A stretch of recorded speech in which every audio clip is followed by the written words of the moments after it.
Imagine waking up, stepping into your own backyard, and seeing the HOA president already floating in your pool, sunglasses on, lemonade in hand, like she paid the mortgage instead of you. That was my life. Every single week. I'm a 62-year-old man who worked his whole life for a quiet home, a little privacy, and a backyard oasis to enjoy in peace. But apparently, according to her, our infamous HOA Karen, my pool was a shared community asset. She'd waltz in through my gate without knocking, spread out her towels, turn on loud music, and act like I should be grateful she chose my yard over the crowded community pool. And every time I told her to stop, she'd smirk and say, "Relax. HOA has authority here." That's when I snapped. So I bought something. Not a fence, not a lock, something far more unforgettable. And after one single encounter, she never stepped foot near my pool again, not even close. Before we dive into this wild ride, tell me in the comments, where are you watching from, and what time is it right now? And don't forget to subscribe for more insane HOA stories. If you've ever lived under an HOA, you already know one universal truth. There's always one person who takes the title HOA president as if it's a crown bestowed by royalty. In my neighborhood, that royalty was Karen Blonde, bob, oversized sunglasses, clipboard welded to her hand like an extension of her soul.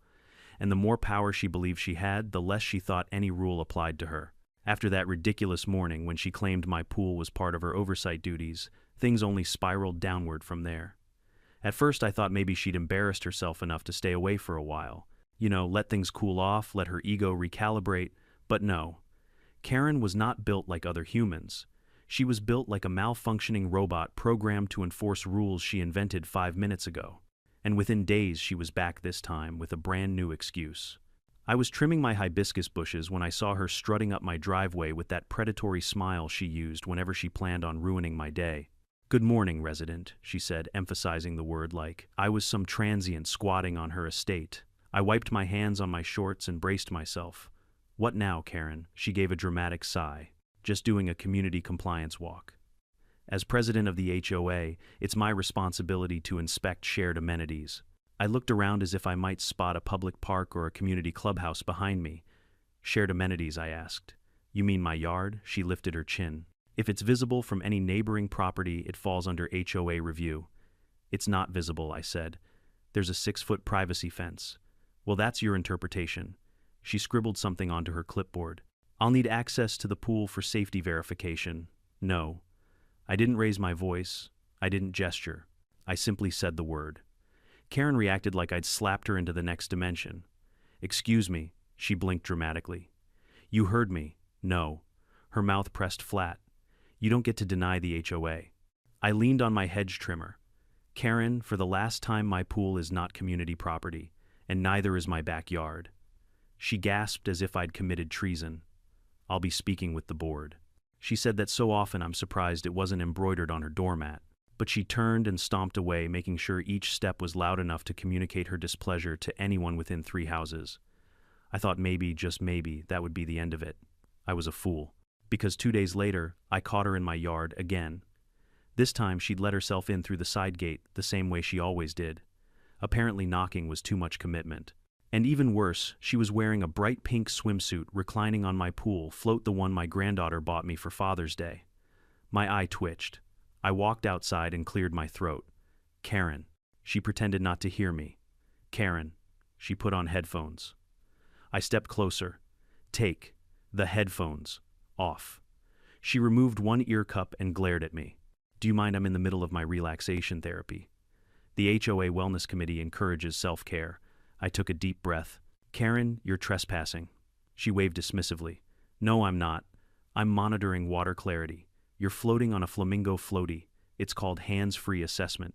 She turned her face to the sun. "Very advanced technique. If sarcasm could melt concrete, my driveway would have liquefied under my feet. Get out of my yard, Karen." She sat up on the float and narrowed her eyes. "I'll have you know this pool barely meets minimum safety standards. If anything, I'm doing you a favor. You should be thanking me." "Thanking you," I barked a laugh. "For breaking into my yard, for using my pool whenever you feel like it, for acting like you own the place." Karen crossed her arms. "Well, someone has to maintain order around here, and that someone is not you, not in my yard." She gave a smug smile, the kind entitled people reserve for moments when they believe they've won an argument through sheer audacity. And even worse, she was wearing a bright pink swimsuit reclining on my pool float, the one my granddaughter bought me for Father's Day. My eye twitched. I walked outside and cleared my throat. Karen.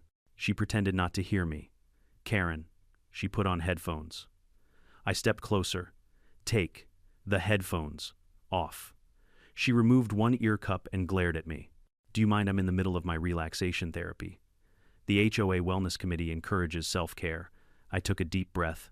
That afternoon, I received 3 separate HOA emails from Karen unapproved vegetation growth alongside pathway, my potted basil, suspicious activity in backyard, me watering my plants, untidy pool area needing inspection, her mess.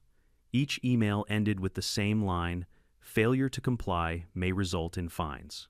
That's when I knew the situation was escalating into something dangerous, well, dangerous for my sanity. Karen wasn't just entitled, she was weaponizing her position. She wanted control, she wanted power, and worst of all, she wanted my pool. A few neighbors eventually approached me, some apologetic, some embarrassed. Old Mrs. Cunningham whispered, "I'm so sorry, dear. She told us your pool filter was a community hazard." Tom from next door sighed. "She told me she was performing a routine safety dive with a margarita." Seriously.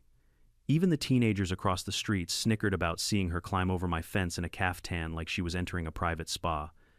Everyone knew what she was doing, and everyone knew she thought she could get away with it. And the truth is, and she almost did, because the final straw didn't come from her breaking into my yard, or using my towels, or calling my pool the community lagoon, or threatening to fine me for non-cooperation. No. It happened the day she showed up with 2 of her girlfriends holding iced coffees, wearing giant sun hats and saying, "We'll only be a couple hours. Don't fuss." That was the moment my patience, my precious carefully preserved patience, finally cracked, like thin ice under a heavy boot. I stared at them. They stared back. And I realized something deep in my bones. These people weren't going to stop. Not unless I made them stop. Politely asking pointless. Explaining property rights completely lost on them. Threatening to call the police. They laughed. Literally laughed. So, that night, after they left wet footprints all over my patio, after their sunscreen stained my pool tiles, after Karen declared, "We'll be back tomorrow morning at 9. For another session, I sat at my kitchen table with my laptop and typed the words, "How to stop trespassers from using your private pool." And that search led me down a rabbit hole that would change everything. Motion sensors, barbed wire, electric locks, loud alarms, security patrols, even trained geese, apparently. But the thing that caught my eye, the thing so absurd, yet so terrifying that I knew it was perfect, was something I never expected. Something realistic, something primal, something nature designed to keep people out of water. And when I saw it, I smiled. Because HOA Karen had finally met her match. The morning after my late-night research session, I stepped out onto my patio with a cup of coffee. I wasn't expecting peace. Karen had trained me out of that, but I wasn't expecting a committee either. Yet there they were. Karen standing proudly in my backyard, clipboard in hand. Behind her 2 HOA board members, Gary and Susan, both looking apologetic and uncomfortable like they'd been dragged here against their will. Mayaf dropped. "Karen, what the hell are you doing?" She turned to me with a sugary smile that did not match the situation. "Good morning, resident. We're performing an official HOA assessment of potential amenity expansion." Gary and Susan nodded, weakly, glancing at each other. Amenity expansion? Oh no. I felt my pulse spike. "Karen," I said carefully, "I did not authorize anyone to come onto my property." She waved a dismissive hand. "No authorization needed. The HOA board has full jurisdiction to inspect communal assets." Communal. "This is my private pool." "Well," Karen tipped her head to the side. "That's currently under review." "Under review," I repeated. "Under review by who? You by the HOA," she corrected, though. It was obvious she meant herself. I could see Gary shifting from foot to foot. He cleared his throat. "Look, it's not really under review." Karen cut him off with a death glare sharp enough to slice concrete. "We are reviewing it, Gary. Don't contradict me in front of a resident." He shrank like a scolded child. I pinched the bridge of my nose. "Karen, you can't just decide my pool is public property because you like swimming in it." Like swimming in it. She laughed as if I'd told a joke. "Oh, please. This is about safety, liability, and community cohesion." "Susan," I said, turning to her, "you do know she's trespassing, right?" Susan looked like she might cry. She whispered, "We didn't want to come." She said it was mandatory. Karen clapped loudly. Focus. We need to check the pool depth, water quality deck, sturdiness, and overall compliance with the HOA Recreational Standard Manual. Page 743, subsection 5, I snapped. Stop talking. The words came out louder than I intended. Karen froze mid-sentence, eyes widening as if someone had unplugged her. Karen, I continued, this is my property. You do not have the authority to be here. She lifted her chin. Oh, but I do. You see, your fence isn't compliant with HOA visibility guidelines. What does that even mean? It means, she said smugly, that because a portion of your pool area is visible from my second-story window, this space falls under shared community jurisdiction. I blinked slowly. Because you can see my pool, that makes it yours. She nodded, matter-of-factly. Yes, exactly. My voice cracked into a laugh. I couldn't help it. Karen, that is the dumbest thing I've ever heard. Her face twisted into something between outrage and triumph. Mocking an HOA official is grounds for disciplinary review. Disciplinary what? She turned and scribbled furiously on her clipboard, muttering, hostile attitude, non-compliant behavior, potential fine recommendation. I threw my hands up. You can't fine me for being annoyed that strangers are standing in my backyard. Karen ignored me. Gary, measure the pool. Susan, water sample. Susan stared at her. You want me to get in his pool? Karen's voice sharpened. Are you refusing an HOA directive? Gary whispered. Karen, this isn't legal. She snapped around so fast her neck cracked. Gary, you are an HOA board member. You will do what is necessary to protect our community standards. Now measure the pool.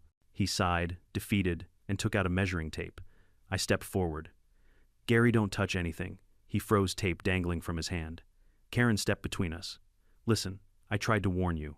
If you don't cooperate with the HOA, we may be forced to classify your property as non-compliant and bring it under community management. I stared. You mean take it?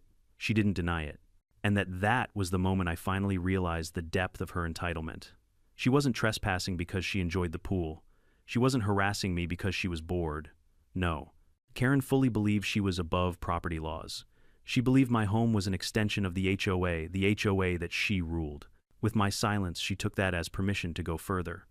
I've also received several complaints, she said lightly, about your unneighborly attitude. I snorted. Complaints from WHO, she smiled sweetly.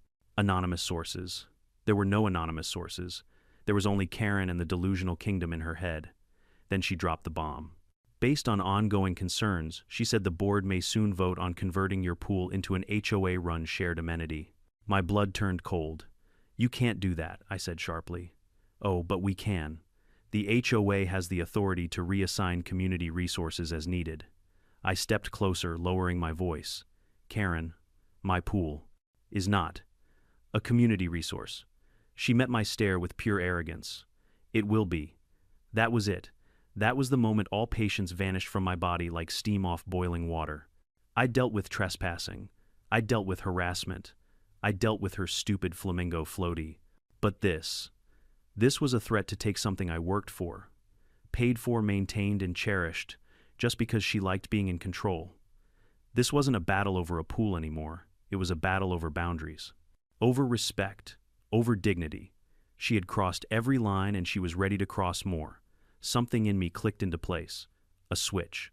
A calm, cold determination. I looked Karen dead in the eye. You want to make this a war? I asked softly. Fine. Let's make it a war. She smirked. Oh, sweetheart, you don't want to fight the HOA. I returned the smile. A different smile. One that made her eyes flicker with a brief, confused fear. Oh, Karen, I said quietly, I'm not fighting the HOA. I'm fighting you. She stiffened, stunned. I wasn't cowering.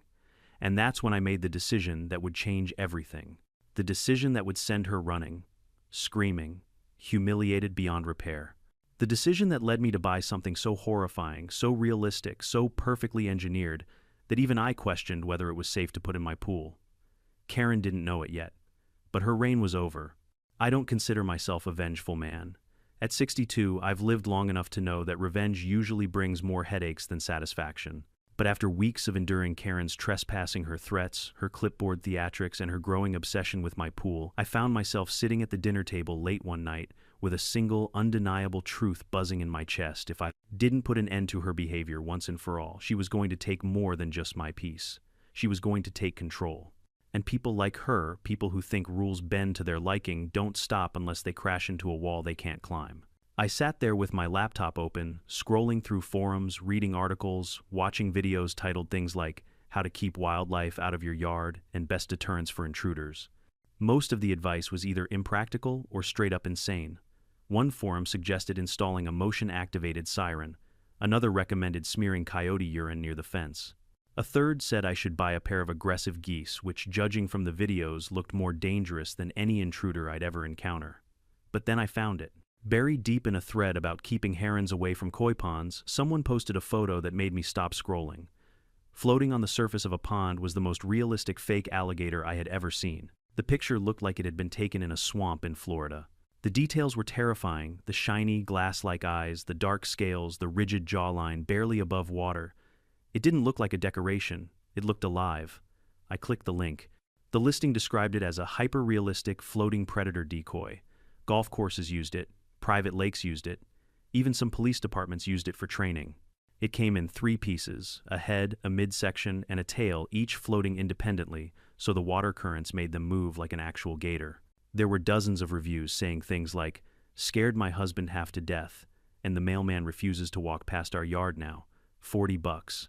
Only $40 to end Karen's reign of terror."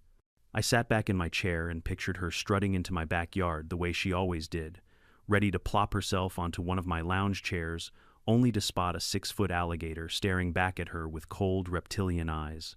I don't care how entitled you are. Every human on Earth has a primal part of their brain that screams run when a predator stares at them. For the first time in weeks, I actually smiled. I hit buy now. The next 2 days crawled by at the speed of continental drift. Every noise outside made me look toward the driveway, praying it was the delivery truck. Meanwhile, Karen was more unbearable than ever. She marched down the street with her clipboard like a dictator inspecting her kingdom. She cornered me once to announce in front of 3 neighbors that she had escalated the pool situation to formal review, whatever that meant. Then she smirked at me and said, "Don't worry. I'll make sure you still get visiting privileges once the HOA reorganizes usage." I didn't respond. I just nodded because the whole time I was picturing her face when she finally met my $40 reptile. When the package finally arrived, I carried the oversized box into the garage like it contained a nuclear device. I sliced it open, peeled back the cardboard, and froze. This thing was horrifying. Even in pieces, it looked real. The head was the worst. The glassy eyes gleamed like they were following me around the room. The ridges along the snout felt rough under my fingers. The body segments were painted with a gradient of mossy greens and oily browns. It was a masterpiece of fear. I laughed under my breath. "Karen, you're done." That evening, when the sun was just low enough to cast soft shadows across the backyard, I carried the gator out to the pool. I clipped the segments together, set them in the water, and stepped back as the gentle ripple of the water brought it to life. The head drifted, turning ever so slightly. The tail followed behind with a lazy, predatory sway. It looked so real, I almost convinced myself I'd made a terrible mistake. Even my neighbor's dog Harley spotted it through a crack in the fence and started barking like the apocalypse had arrived. Good. Perfect. That's exactly the reaction I was hoping for. I positioned myself inside the house, coffee in hand, sitting by the window that had the perfect view of the pool. I didn't have to wait long. Karen operated on a predictable schedule, entitlement runs like a German train system. Sure enough, right at 1013 the next morning, she marched toward the side of my house like she was the sheriff coming to shut down an illegal saloon. She didn't even knock. She flipped open my side gate and strutted inside with her beach bag swinging at her hip. She didn't look around. She didn't hesitate. She didn't think for a single second that maybe trespassing wasn't a good idea. She walked straight toward the pool. I took a sip of coffee. She set her towel down. She pulled out her sunscreen. She was mid-sentence complaining about the state of maintenance when she finally noticed it. She froze. She blinked. She leaned forward just a little. Her sunglasses slid down her nose. Then her entire body jerked backward like she'd been electrocuted. "What is that?" Her voice cracked so sharply I nearly spit out my coffee. She slapped a hand over her mouth, staggered, pointed at the pool with trembling fingers, and let out a shriek that could have shattered glass. It echoed across the neighborhood. She backpedaled, tripped over her own feet, and fell straight onto her backside with a thud. The alligator slowly drifted toward her, carried by the motion of the water. Karen screamed again, scrambling backward like a crab on ice. She was shaking so violently her sandals flew off. her face twisted into pure animal panic, the kind you can't fake even if you tried. Then, something happened, something so unexpected and so gloriously humiliating that I swear I will remember it on my deathbed. She peed, right there, on my pool deck, in front of God and the squirrels and probably 3 security cameras. A spreading puddle formed beneath her, as she whimpered, eyes locked on the floating reptile, like it was about to lunge out of the water and drag her into the underworld. I covered my mouth, not out of sympathy, no, to keep from choking on laughter. She scrambled to her feet, screaming for help, slipping as she tried to run, nearly falling into the pool again before finally making it out of my yard like a drunken cartoon character. She sprinted down the street barefoot, sopping wet, terrified, and leaving a dripping trail behind her like a slug of pure chaos. I leaned back in my chair and whispered, "Worth every penny." Little did I know, Karen was far from done. She was about to escalate this into something even more insane. I honestly thought that after the alligator incident, after the screaming, the slipping, the flailing, the public urination, Karen would crawl back into her house, lock the door, and avoid my property for the rest of her natural life. I imagined she might even resign from the HOA out of sheer humiliation, maybe move to another state, maybe join a monastery, anything that involved staying far, far away from me and my pool. But no, I underestimated her capacity for delusion. I underestimated her talent for turning her own embarrassment into righteous fury. I underestimated how fast an HOA Karen can switch from terrified prey to furious predator when her pride is wounded. It began with a knock on my front door. Not a polite knock, not a neighborly knock. It was the kind of knock you hear when someone's trying to raid your house for overdue taxes. I opened the door just a sliver, and there she was. Her hair was still damp from the pool. Her mascara was smudged. Her clothes clung awkwardly to her body. She looked absolutely destroyed, and somehow angrier because of it. "You," she shouted before I even opened the door fully. "You tried to kill me," I blinked slowly. "Karen, you walked into my yard. You used my pool. You fell in my water. And you screamed because of a plastic decoy." "It looked real," she snapped. "You can't just put a deadly animal in your pool." "It isn't deadly," I corrected calmly. "It's not even an animal. It's 60% hollow plastic." She jabbed a finger at my chest. "You set a trap. You intentionally placed a wild predator to attack me." "I placed it," I agreed. "But the only thing it attacked was your ego." Her face turned a shade of red I didn't think human skin was capable of producing. She began pacing on my porch like she was preparing to deliver a courtroom speech. "You are in violation of HOA statutes concerning hazardous items, resident endangerment, and malicious tampering with community resources." I couldn't help myself. I laughed. Out loud, right in her face. It was involuntary. It was also the wrong thing to do because her expression twisted into something feral. "Don't laugh at me," she shrieked. "I'm filing a formal complaint. I'm calling the police. I'm calling animal control. I'm calling FEMA if I have to." "Go ahead," I said. "Tell them the inflatable alligator hurt your feelings," she sputtered. "It's not inflatable, it's still fake. It could have been real, but it wasn't." "Oh, I'm calling the police right now," and she did, right there, standing on my porch like the queen of chaos. She whipped out her phone, dialed 911, and I will never forget the words that came out of her mouth. "Yes, hello, I need emergency assistance. My neighbor placed a live alligator in his pool to deliberately harm me." I facepalmed so hard my glasses nearly flew off. And yet she kept going. "Yes, it is enormous. At least 6 feet long. It tried to attack me. I barely escaped with my life." She was pacing, now waving her free hand dramatically like she was narrating a true crime reenactment. "Yes, send officers right away. This man is dangerous. He has malicious intent. He set up a natural predator to trap me." I heard the dispatcher through the phone, not the words, just the tone. The ma'am. What tone? Karen didn't like that one bit. "No, I am not confused. No, I did not imagine it. Why would I lie about something so serious? I had several reasons, but I kept them to myself." Karen hung up and glared at me triumphantly as if she'd just summoned an army. "The police will be here soon," she sneered, "and when they see what you've done, you're going to regret ever messing with the HOA." I sipped my coffee. "Great, I'll prepare snacks." She stormed off my porch and stood dramatically at the edge of my driveway, arms crossed, shaking with watery rage, waiting for the cops like they were her personal hit squad. And then they arrived. 2 officers pulled up quietly, stepping out with the weary look of men who had dealt with one too many neighborhood disputes that week. Karen rushed them like they were Navy SEALs landing on a battlefield. Officers, thank God you're here. He put a deadly alligator in his pool and tried to kill me. The officers exchanged a glance. The taller one asked, "Ma'am, a real alligator?" "Yes," she screamed. "It lunged at me. I couldn't stop myself." "It didn't lunge. It floated. Gently." The shorter officer held up a hand. "Ma'am, please stay calm. Where's the animal now?" Karen pointed toward my backyard with a trembling finger.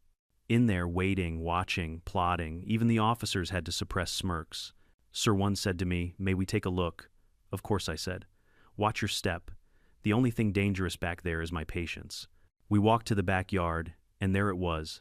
The alligator drifting peacefully across the pool surface, looking as plastic as it truly was. The tall officer snorted. The short officer rubbed his forehead. "It's a decoy," he murmured. Karen gasped, as if betrayed by her own life choices. "No," she screamed. "It's real. It chased me." "It doesn't even have legs, ma'am," the officer replied dryly. "Yes, it does," she insisted. "There, under the water. It's hollow," he said. "How do you know?" He tapped it with his baton. It made a hollow clunk sound. Karen's mouth fell open. Her face flickered between confusion, humiliation, and denial. "This is illegal," she tried again. "He did this to terrorize me." The officer shrugged. "Ma'am, this is private property. He's allowed to have decorations." "It's not a decoration," she screamed. "It's a weapon." "If it's a weapon," the officer said, "it's the slowest one I've ever seen." Karen deflated. She sagged. Her rage collapsed under its own weight. The officers turned to me. "Sir, you're within your rights. She, however, is trespassing." The tallest officer addressed Karen sternly. "Ma'am, you cannot enter his yard again." "Do you understand?" Karen mumbled something incoherent. "No," the officer pressed. "Say the words." She swallowed. "I won't trespass again." I almost felt bad for her. Almost. But then she added under her breath, "For now." The look the officer gave her could have peeled paint. They escorted her off my property and she stomped home dripping with defeat, wounded pride, and chlorine. I watched her go and I should have felt victorious, but instead I felt the unmistakable chill of foreboding. Because something told me Karen wasn't done. She was embarrassed. She was exposed. And people like her don't retreat quietly. They retaliate. And that night I was proven right. I should have known that humiliation alone wouldn't stop Karen. People like her don't accept reality, they rebuild it in their own minds. And in Karen's mind, she wasn't a trespasser who had just embarrassed herself in front of half the neighborhood. No, she was the victim of a deadly reptile conspiracy orchestrated by her unhinged neighbor. That night, while I sat on my porch, enjoying the peaceful silence she had left behind, she sat inside her house, brewing a storm that was headed straight for me. It started subtly, lights flickering in her windows long past midnight, shadows pacing back and forth. The shape of her silhouette arguing on the phone, arms waving, fingers stabbing the air, head jerking in outrage. Her blinds slapped open and shut every few minutes like she was checking to make sure the alligator hadn't crawled onto land and come for her. By the time I went to bed, I had the uneasy sense that something was being planned and that I wasn't going to like it. I was right. The next morning I woke to the sound of her voice shrieking outside. Not a scream of fear this time, but a scream of indignation, the war cry of an HOA president wronged. I walked out to my front porch, and there she was storming down the sidewalk with her clipboard under her arm like a general marching into battle. Her hair was still wild from the chaos of the previous day, and she was wearing oversized sunglasses large enough to hide a small country behind them. She stopped in front of my mailbox and planted her fists on her hips. "You think you're clever," she growled. I sipped my coffee. "No, I think I'm tired. You set a trap to terrorize a member of this community. You trespassed into my yard again. It was a safety inspection, Karen. You were wearing a swimsuit." Her nostrils flared.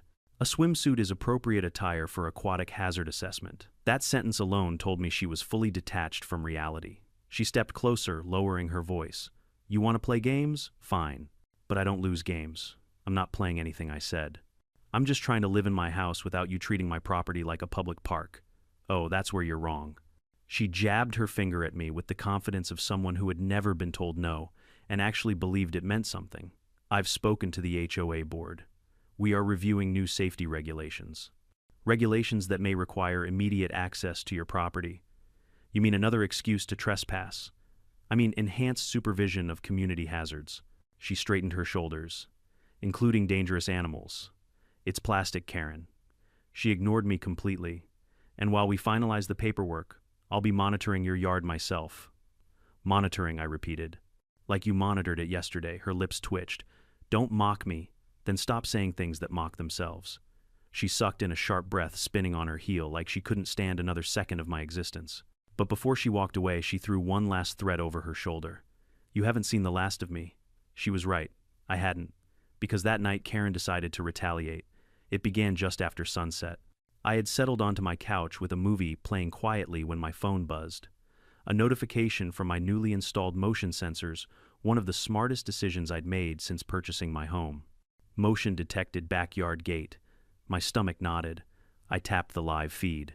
There she was, Karen, dressed in black leggings, a dark hoodie, and gloves, like a discount ninja burglar from a sitcom that didn't get renewed for season 2. She crept into my yard with exaggerated caution, as if she expected the fake alligator to leap out and wrestle her to the ground. Every few steps she glanced toward the pool, flinched, then scurried closer to the patio. What the hell are you doing? I muttered to myself. My system sent another alert. Motion detected patio area. She knelt down near my storage box, rummaging through something I couldn't see clearly. Probably looking for a way to destroy the gator, thinking she'd heroically save the neighborhood from a predator that had never been alive in the first place. I didn't hesitate. I grabbed my phone and dialed the non-emergency police line, though in that moment it felt plenty emergent. Hi, this is the homeowner who had the trespasser incident yesterday, I said. She's back. On my property. Right now. The officer on the other end sighed the tired sigh of a man who recognized a repeat offender. We're sending someone. I kept the live feed open as I waited, watching Karen tiptoe around my backyard like she was trying to avoid pressure plates in a museum heist. At one point, she even picked up my pool skimmer and prodded the alligator, cautiously ready to flee if it so much as bobbed wrong. She was muttering to herself. My cameras didn't pick up every word, but I caught fragments. Dangerous, illegal, can't get away with this. I'll show him. HOA authority. She was spiraling. Full meltdown mode. It was almost impressive how far gone she was. Then headlights rolled onto my street. Karen didn't notice at first, too busy trying to pry open my pool chemicals cabinet, which was padlocked for a reason. But when the officers stepped into my yard with flashlights, she froze like she'd been hit with a tranquilizer dart. Ma'am, one officer called out, step away from the storage box. Karen slowly turned eyes wide, mouth opening and closing like a goldfish trying to explain itself. I was doing a safety check, the officer raised an eyebrow. At 9 o'clock at night, yes, she said weakly. Nighttime hazards require nighttime inspections. That's not how inspections work. It is if you care about the community. The second officer crossed his arms. Ma'am, you were warned yesterday not to come onto this property again. Karen's voice pitched upward. But he set a predator loose. It's plastic. You weren't there. You didn't see what I saw. The officer pointed at my security camera above the patio. We did see. Your neighbor has full video of your trespassing. Karen spun toward my house just as I walked outside. She pointed at me with all the fury of a villain who just realized the movie wasn't going her way. You, she shrieked. You're trying to sabotage me. You're trying to turn the whole community against me. You're doing that yourself, I said calmly. She tried to lunge toward me,